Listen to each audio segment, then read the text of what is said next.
নমস্কার বন্ধুরা, অজানার পথের নতুন পর্বে আপনাদের সকলকে স্বাগত জানাই। রাত পোহালেই পালিত হবে সীতা নবমী ব্রত। হিন্দু ধর্মে সীতা নবমীর বিশেষ তাৎপর্য রয়েছে। প্রতি বছর বৈশাখ মাসের শুক্লপক্ষের নবমী তিথিতে এই উৎসবটি পালিত হয়। এই দিনে উপবাস ও মা সীতার পুজো করার বিশেষ গুরুত্ব রয়েছে। বৈশাখ মাসের শুক্লপক্ষের নবমী তিথিতে মা সীতার জন্ম হয়েছিল।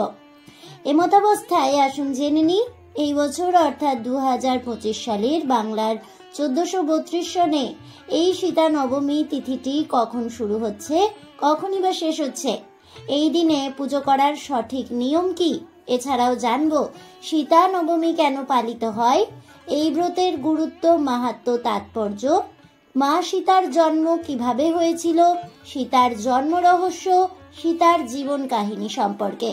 বন্ধুরা, এই সব তথ্যই জানতে অবশ্যই ভিডিওটি স্কিপ না করে শেষ পর্যন্ত দেখতে থাকুন। নমস্কার বন্ধুরা, অজানার পথের নতুন পর্বে আপনাদের সকলকে স্বাগত জানাই। সীতা নবমী কালজয়ী মহাকাব্য রামায়ণে মিথিলার রাজা জনকের কন্যা এবং অযোধ্যার রাজা ভগবান শ্রীরামচন্দ্রের স্ত্রী সীতা দেবীর জন্মবার্ষিকী হিসেবে পালিত হয়। ভারতের কিছু অঞ্চলে সীতা নবমী জানকী নবমী বা সীতা জয়ন্তী নামেও পরিচিত। হিন্দু পঞ্জিকা অনুসারে সীতা নবমী বৈশাখ মাসের শুক্লপক্ষের নবমী তিথিতে পালিত হয়, যা সাধারণত মে-জুন মাসে পড়ে। এবছর অর্থাৎ 2025 সালের বাংলার 1432 সনের সীতা নবমী ব্রত পালিত হচ্ছে 2025 সালের 5ই মে, অর্থাৎ আগামীকাল। পৌরাণিক গ্রন্থ অনুযায়ী মা সীতার জন্ম মঙ্গলবার পুষ্য নক্ষত্র যোগে হয়েছিল। এই বছর বৈশাখ মাসের শুক্লপক্ষের নবমী তিথি শুরু হচ্ছে আগামীকাল 5ই মে সোমবার সকাল 7:36, যা চলবে পরদিন আগামী 6ই মে সকাল 8:39 তা শেষ হবে। মা সীতার জন্ম হয়েছিল বৈশাখ শুক্ল নবমী তিথিতে মঙ্গলবার পুষ্য নক্ষত্র যোগে দুপুরের সময়ে। এমন পরিস্থিতিতে আগামীকাল অর্থাৎ সোমবার 5ই মে 2025 তারিখে সীতা নবমী ব্রতটি পালিত হবে এবং এই দিনেও মা সীতার উপবাস পালন করা যাবে। মা সীতার জন্ম হয়েছিল নবমী তিথিতে দুপুরবেলা, তাই এদিনে অভিজিৎ মুহূর্তের সময়ে পুজো করা অত্যন্ত শুভ বলেই মনে করা হচ্ছে। এই শুভ সময়টি শুরু হচ্ছে সকাল 11:51 থেকে দুপুর 12:45 পর্যন্ত তা স্থায়ী থাকছে। এই দিনে অমৃতকাল থাকছে দুপুর 12:20 থেকে দুপুর 12:45 পর্যন্ত। এই সময়েই মা সীতার পুজো করা সর্বোত্তম বলেই মনে করা হচ্ছে। মা সীতাকে এদিনে 16 শৃঙ্গার উৎসর্গ করলে একজন নারীর জীবনে পরিপূর্ণতা আসে। এতে নারীত্বের মর্যাদা বৃদ্ধি পায় এবং বিবাহিত জীবনে মধুরতা আসে। মা সীতা মাটি থেকে কন্যা রূপে জন্মগ্রহণ করেছিলেন। মা সীতার জন্ম মাটি থেকে হয়েছিল, তাই এদিনে ভূমি পুজো করুন এবং মা সীতার আশীর্বাদ গ্রহণ করুন। এটি জীবনের শিকড়কে শক্তিশালী করে তোলে। এদিনে কুমারী মেয়েদের খাওয়ানো উচিত এবং তাদের সম্মান প্রদর্শন করলে মা সীতার আশীর্বাদ সহজেই লাভ করা যায়। এই দিন ওম প্রতিব্রতায় নমঃ মন্ত্রটি জপ করলে একাগ্র মনে বিবাহিত জীবনের সকল সমস্যা দূর হয়। এছাড়াও এই বিশেষ দিনে সীতার চালিসা পাঠ করলে মনে শক্তি ও শান্তি উভয়ই আসে। লাল রং শক্তি, প্রেম ও বিবাহের প্রতীক, তাই মাকে এদিনে লাল চুনরি অর্থাৎ লাল ওড়না নিবেদন করলে বিবাহ সংক্রান্ত সব বাধা দূর হয় এবং ভালো বিয়ের যোগাযোগ হয়ে থাকে। মা সীতাকে এই বিশেষ দিনে হলুদের গুঁড়ো নিবেদন করুন এবং সীতা নবমীর উপবাস পালন করুন। এই ব্যবস্থাগুলি গ্রহণ করলে যে কোনো বিবাহযোগ্য মেয়ের বিশেষ ফল লাভ হয়ে থাকে। সারা বিশ্বের অগণিত হিন্দুরা গভীর শ্রদ্ধার সাথে ও মর্যাদার সাথে এই বিশেষ দিনটি উদযাপন করে থাকেন। সীতা নবমী বা জানকী নবমীতে মা সীতার জন্মদিন। রামের স্ত্রী তথা লীলা সঙ্গিনী মা সীতা এই তিথিতেই জন্মগ্রহণ করেছিলেন। সীতা নবমী কোনো আশ্চর্য দিন নয়, এর মূল খুঁজে পাওয়া যায় রামায়ণেই। সীতার জন্ম খুব অলৌকিকভাবে হয়েছিল। মাটি থেকে লাঙলের ফলায় উঠে এসেছিলেন তিনি। মিথিলায় জনক রাজা এক যজ্ঞ করেছিলেন, আর সেই যজ্ঞের অংশ হিসেবে তাকে জমিতে হল কর্ষণ করতে হয়েছিল। আর তখনই লাঙলের ফলার মুখে রাজা এক ফুটফুটে কন্যা সন্তানকে আবিষ্কার করেন, আর তিনি হলেন সীতা। তিনি ধরিত্রী কন্যা, এ পৃথিবীর সন্তান, তাই মাটির কোলেই শেষ ঠাঁইও নিয়েছিলেন দেবী সীতা। সীতাকে জনক পরম মমতায় ও স্নেহে ভালোবাসায় বড় করে তুলেছিলেন। পরবর্তীকালে অযোধ্যাপতি শ্রী রামচন্দ্রের সাথে তার বিবাহ দেন। সীতার জীবন অবশ্য গভীর দুঃখময়। স্বামী সঙ্গ লাভ হলেও স্বামীর সুখ তিনি সেভাবে পেলেন না। বিয়ের পরে পরেই শ্রীরামচন্দ্রের বনবাসের সঙ্গী হলেন। কত বিপদ কষ্ট মেনে নিয়ে জীবন যাপন শুরু করলেন। তারপর রাবণ তাকে অপহরণ করলেন। রামচন্দ্র যুদ্ধ করে তাকে উদ্ধার করলেন।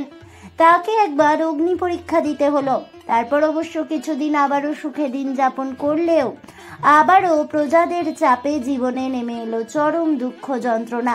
শ্রীরামচন্দ্র তাকে আশ্রমে পাঠিয়ে দিলেন। সেরকমই বর্জন করলেন।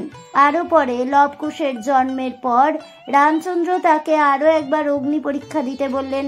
তখন আর সর্বসংহারী সীতা পারেননি সেই পরীক্ষা দিতে।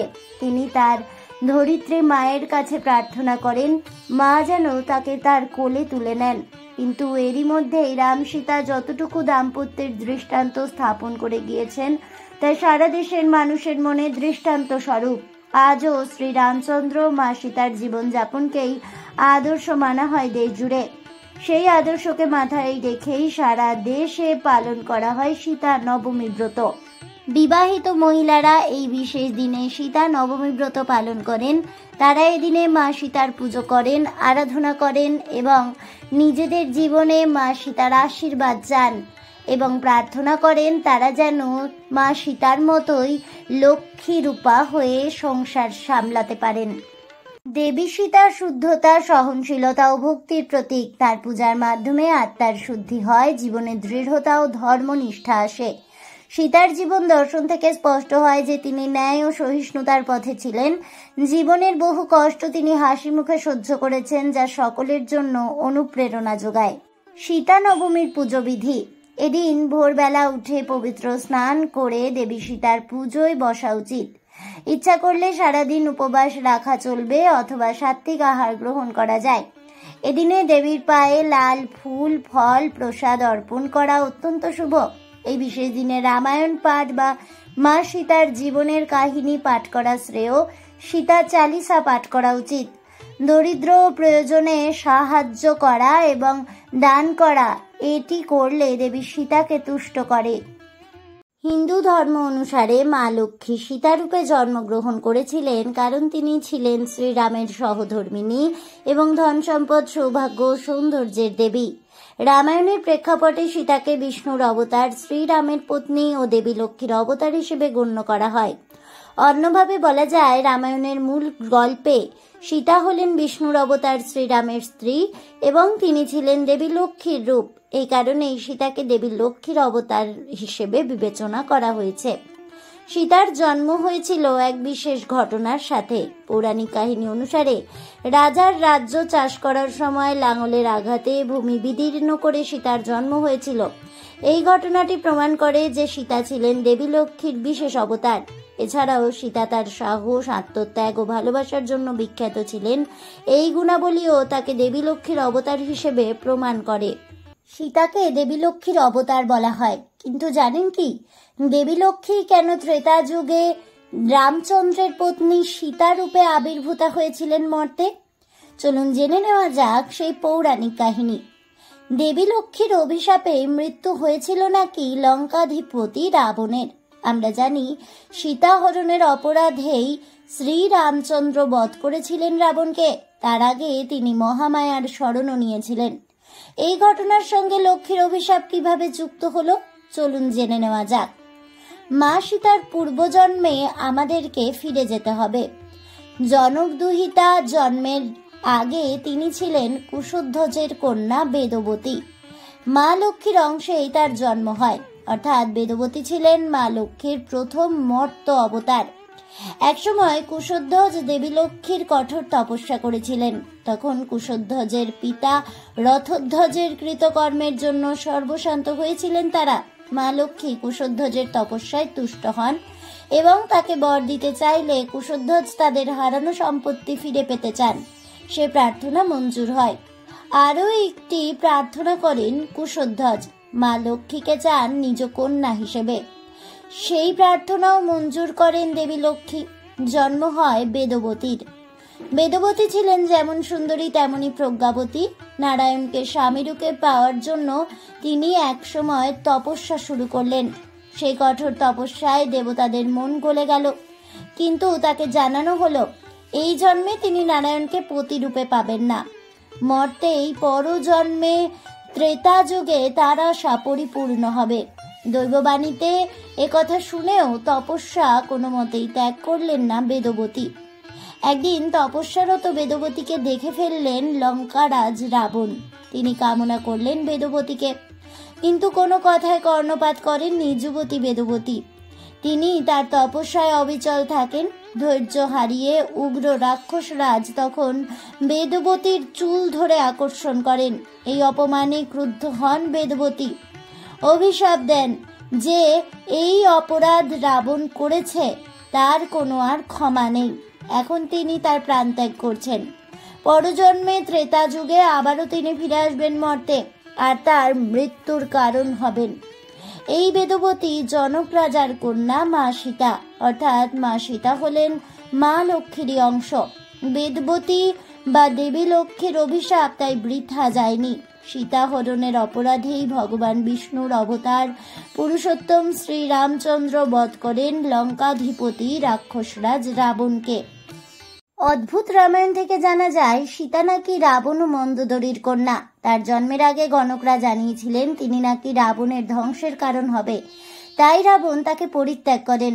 আনন্দ রামায়ণ নামক গ্রন্থে বলা হয়েছে রাজা পদ্মাক্ষের কন্যা পদ্মাই নাকি পরবর্তী জন্মে সীতা হন। রাবণ পদ্মার শ্লীলতা হানি করতে চাইলে তিনি আগুনে ঝাঁপ দিয়ে আত্মাহুতি দেন। পরজন্মে তিনি সীতা হিসেবে অবতীর্ণা হন এবং রাবণের ধ্বংসের কারণ হয়ে দাঁড়ান। অজনী সম্ভূতা দেবী সীতা দাপর যুগে দেবী রাধা রূপে বৃন্দাবনে অবতীর্ণা হন। আরও একটি প্রচলিত ধারণা অনুযায়ী সীতা পূর্বজন্মে ছিলেন বেদবতী নামে এক পুণ্যবতী নারী। রাবণ তার শ্লীলতাহানি করতে চাইলে তিনি রাবণকে অভিশাপ দেন যে তিনি পরবর্তী জন্মে রাবণকে হত্যা করবেন। রামায়ণ অনুযায়ী জনক যজ্ঞের উদ্দেশ্যে লাঙল দিয়ে হলকর্ষণ করার সময় তাকে খুঁজে পেয়েছিলেন এবং তাকে দত্তক নেন। সীতা শব্দটি একটি কাব্যিক শব্দ যা উর্বরতা এবং বসতিবদ্ধ কৃষি থেকে আসা প্রভূত সৌভাগ্যকে বোঝায়। রামায়ণের সীতার নাম হয়তো আরো প্রাচীন বৈদিক দেবী সীতার নামে রাখা হয়েছে, যাকে ঋগ্বেদে একবার মাটির দেবী হিসেবে উল্লেখিত করা হয়েছে। তিনি জমিতে ভালো ফসল দিয়ে আশীর্বাদ প্রদান করেন। বৈদিক যুগে তিনি উর্বরতার সাথে যুক্ত দেবীদের মধ্যেই একজন ছিলেন। রামায়ণে সীতা বহু নামে উল্লিখিতা হয়েছেন, তবে তিনি মূলত সীতা নামেই অধিক পরিচিত। জনকের কন্যা বলে সীতাকে জানকী বলা হয়। মিথিলা রাজ্যের কন্যা হওয়ায় তিনি মৈথিলী নামে পরিচিতা। এছাড়াও তিনি রামচন্দ্রের স্ত্রী হওয়ায় তাকে রমা বলা হয়। তার পিতা জনক বিদেহ নাম লাভ করেছিলেন তার শারীরিক চৈতন্য অতিক্রম করার ক্ষমতার কারণে, তাই সীতাকে বৈদেহী নামে অভিহিত করা হয়। মাতা সীতা দাপর যুগে মাতা রাধিকা রূপে অবতীর্ণা হয়েছিলেন ধরণীতে। হিন্দু পঞ্জিকা অনুযায়ী বৈশাখ মাসের শুক্লা নবমী তিথিটিকে সীতা নবমী বলা হয়। লোকবিশ্বাস অনুযায়ী এদিনেই সীতা জন্মেছিলেন। উত্তর ভারতে সীতা নবমী একটি অন্যতম প্রধান উৎসব। রামায়ণ অনুসারে সীতা ভূদেবী পৃথিবীর কন্যা ও রাজর্ষি জনকের পালিতা কন্যা। রামচন্দ্র 14 বছরের জন্য বনবাসে গেলে সীতা তার সঙ্গী হন। সীতা মাতাকে হিন্দুদের দেবী মা লক্ষ্মীর অবতার বলা হয়, তাই তিনি রাবণ কর্তৃক হরণ হওয়ার আগেই বৈকুণ্ঠে চলে যান এবং ছায়া সীতাকে রেখে যান। পরে রাবণ সীতাকে হরণ করে লঙ্কায় নিয়ে গেলে রাম ও রাবণের মধ্যে সংঘাতের সূত্রপাত হয়। কিষ্কিন্ধার বানরদের সহায়তায় রামচন্দ্র রাবণকে পরাজিত ও নিহত করে সীতাকে উদ্ধার করেন। শ্রীরামচন্দ্র রাবণের ছোট ভাই বিভীষণকে লঙ্কার রাজা ঘোষিত করেন এবং নিজের রাজ্যে ফিরে আসেন। সীতা উদ্ধারের পর সীতার অগ্নি পরীক্ষা হয়। সেই সময় অগ্নিদেব ছায়া সীতা লুকিয়ে আসল সীতাকে প্রকট করে বলেন কথিত আছে। শ্রীরামচন্দ্র অযোধ্যার রাজা হওয়ার পর মাতা সীতার নামে অযোধ্যায় লোকনিন্দা শুরু হয়। সেই লোকনিন্দা থেকে সীতাকে রক্ষা করতে রাজগুরুর আদেশে শ্রীরামচন্দ্র লক্ষ্মণকে মাতা সীতাকে মহর্ষি বাল্মীকির তপবনে রেখে আসার আদেশ দেন, কারণ তখন সীতামাতা গর্ভবতী ছিলেন। মহর্ষি বাল্মীকির তপবনে সীতা লব ও কুশ নামের 2 যমজ পুত্র সন্তানের জন্ম দেন। পদ্মপুরাণ অনুসারে গর্ভাবস্থায় সীতার বনবাস হয়েছিল তার শৈশবকালে একটি অভিশাপের কারণে। সীতা ছেলেবেলায় বাল্মীকির আশ্রম থেকে এক জোড়া দিব্য তোতা পাখি ধরেছিলেন। পাখিরা বাল্মীকির আশ্রমে শোনা শ্রীরামের একটি গল্পের কথা আলোচনা করছিল, যা সীতাকে কৌতূহলী করে তুলেছিল। তিনি পশুদের সাথে কথা বলতে পারতেন। স্ত্রী পাখিটি তখন গর্ভবতী ছিল। তিনি সীতাকে তাদের ছেড়ে দেওয়ার জন্য অনুরোধ করেছিলেন, কিন্তু সীতা শুধুমাত্র তার পুরুষ সঙ্গীকে উড়ে যেতে দিয়েছিলেন এবং স্ত্রী তোতাটি তার সঙ্গীর থেকে বিচ্ছিন্ন হওয়ার কারণেই মারা যায়। ফলস্বরূপ পুরুষ পাখিটি সীতাকে অভিশাপ দিয়েছিল যে গর্ভাবস্থায় তার স্বামীর কাছ থেকে বিচ্ছিন্ন হওয়ার একই পরিণতি সীতাও ভোগ করবেন। পরবর্তীকালে পুরুষ পাখিটির রজক হিসেবে পুনর্জন্ম হয়েছিল, যে অযোধ্যায় সীতার নামে নিন্দা ছড়িয়েছিল এবং যার কারণে রামচন্দ্র সীতাকে ত্যাগ করেছিলেন।